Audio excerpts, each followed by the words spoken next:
Hi, my name is Jim, and I was retired. If you're worried about inflation, your retirement portfolio, and the state of the economy, you're not alone. The Federal Reserve and its many critics seem to differ about what's going on and where rates are headed next. This week, I'm going to discuss where will the Fed take interest rates next. Stay tuned. Now, on Wednesday, the Federal Open Market Committee, the monetary policy makers within the Federal Reserve, announced another quarter point increase in the target range for the federal funds rate. That's the best rate that banks charge each other for overnight lending. And the policy rate is used to influence other interest rates in the economy. So the Fed is not really raising your mortgage rate, for instance. They're just trying to adjust this federal funds rate, and they do that by trading on their open market desk to influence what the banks charge each other for that federal funds rate. So when that rate goes up, so does the cost of borrowing throughout the economy. But so does the savings rates on your high-yield savings accounts and CDs. This is the ninth rate hike in a row since a year ago when the FOMC began tightening policy in March of 2022 with a quarter point increase. Now that was about a year late by some critics, but that was their modest beginning. And they followed up with a 50 basis point hike in May and then 4 75 basis point hikes in a row, and then finished the year with a 50 basis point hike in December.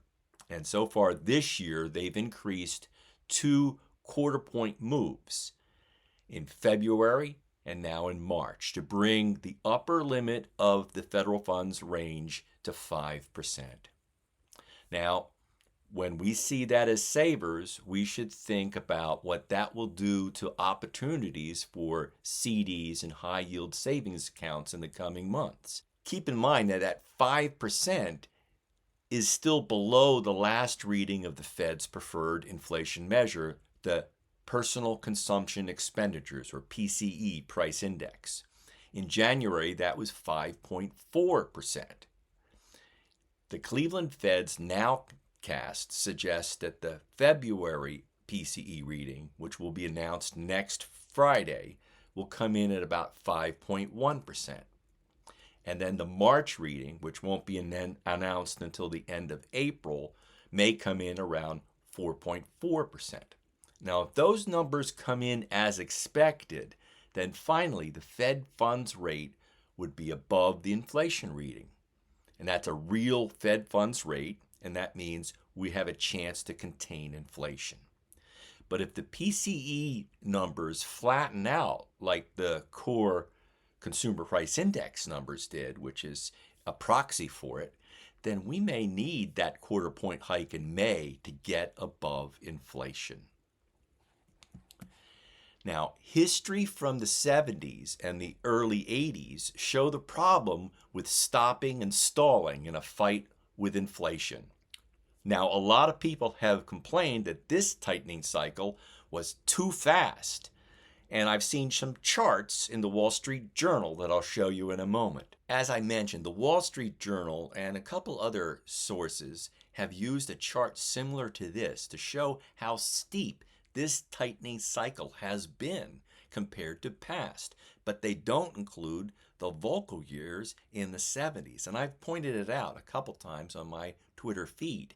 So I was really pleased to see this report here from Kathy Jones. She's from the Schwab Center for Financial Research, and she complied. She did this chart here that shows the cycles compared to all of the past tightening cycles, including the Arthur Burns and Paul Volcker.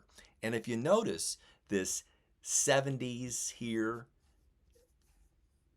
and this 70s here, I'm hiding it up here, and this 80, were stop and go. This one particularly, even from Volcker, he stopped and had to resume. That's the danger if we stop or pause too soon. We may need to have to go even higher to contain inflation. This chart also shows, as I noted in my Twitter feed, that it shows it's not really as steep as past cycles if you include the 70s in your chart like this does. It shows that it's probably reasonable if we're tackling 40-year highs in inflation to have this kind of tightening. Now, predicting where the Fed is going to take this fight is getting harder because the policyholders don't want to get locked into a simple formula. It's the classic discretion versus rule-based policymaking dilemma. Policymakers don't want to spell out a simple rule because then they would have to live with it. The challenge is that most people don't seem to remember the 1970s, and so any hint at a change in language, and already they're looking at a pivot. Investors trading in the Fed funds future, for instance, are now betting on no more hikes and cuts as soon as July. By the end of the day Friday, the CME FedWatch tool showed a greater than 90% chance for a pause in May, with strong odds for another pause in June before the rate cuts start in July. Look at that. They look at sharp cuts for the balance of the year.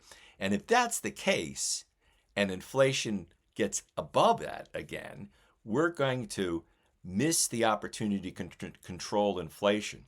But more importantly for savers, if this is the case, then you only have weeks to go to lock in some CDs and intermediate and long-term rates before they start falling again.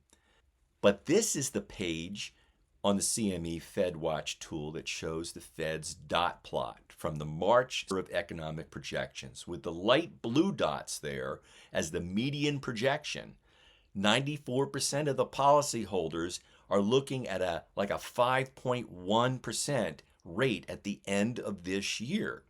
That means all but one policymaker that had projections in this report show the current 5% rate at the end of the year is not high enough. They need to go a little bit higher. But the red dot is the effective rate implied by the futures market. So, which preponderance of opinion are you going to believe? Who's right? So, the challenge is that the dots in the summary of economic projections are the policyholders' guess on where interest rates are going to go at the 4 times a year that they do this. And as you can see, the dots go all over the place. So it's a wonder that anybody can decide where interest rates are going based on these dot plots. And that's why they're open to a lot of attack, as I pointed out on my Twitter feed. Now, all of this shows that there's great uncertainty about where interest rates are going next. If the market's right, then we're at peak, and you should lock in some rates now. If the FOMC is right, then you're going to have the balance of this year with the Fed funds rate holding above 5%, with an opportunity to lock into intermediate and long-term investments as the market changes. Now, the other thing in the summary of economic projections is whether we're going to see a recession in the balance of this year. If the first quarter comes in about 3%, which is what the Atlanta Fed says right now, the policymakers believe that it's going to be about 0.5 by the end of this year. That's a drop. That is a contraction of the economy. Are we going to see that kind of slowdown? I don't know. But in terms of savings rates, watch carefully. And I'll tell you what I'm going to watch in the next few months. I'm going to watch the consumer price index number that will come out in mid-April. And I'm going to watch then the end of April for that PCE number. And if those numbers come in track with the projections on the nowcast from Cleveland Fed, for instance, that I think the rates are going to fall and there's a chance the Fed will stall and start to rate cut later this year. If they don't, the Fed is not going to cut anytime soon. That would give us more time for us to get into intermediate and longer term bond holdings with rates at a comfortable level. Hey, by the way, please like and subscribe to this channel if you like entertaining ideas from a DIY retiree. And add a comment below about what you think interest rates are going to do next. Are we going to go up or down from here? I will conclude with my standard warning. I am not an economist or a financial planner. I have no initials after my name, so take these as entertaining ideas from one educated consumer to another. Always do your own due diligence and seek out a professional if you need one. See you next time.